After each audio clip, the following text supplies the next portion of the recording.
Hey folks, let's dive into the latest bombshell from Columbia University. Yep, you heard right. The university is making some serious policy changes after a whopping $400 million federal funding freeze by the Trump administration. So, what's going on? The funding freeze came after concerns over how Columbia handled anti-Semitism on campus.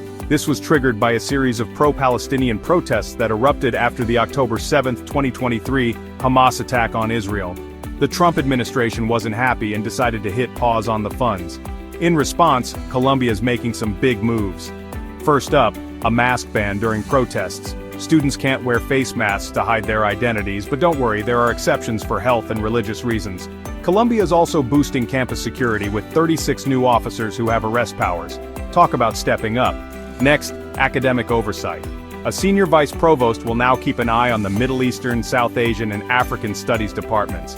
This is aimed at ensuring intellectual diversity and tackling any biases.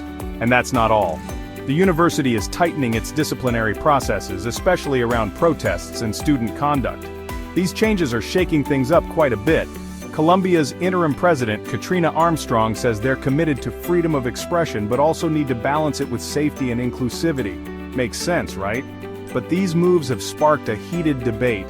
Critics worry about government influence and the potential threat to academic freedom. Faculty members and free speech advocates are raising their voices, saying these measures could set a worrying precedent. It's a tough balancing act. So what does this mean for higher education across the country? Other universities might find themselves in similar dilemmas, juggling the need for federal funding with the imperative to maintain their independence.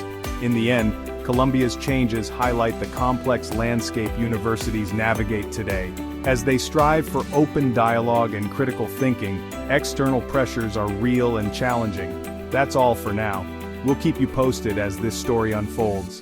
Thanks for tuning in, and see you next time.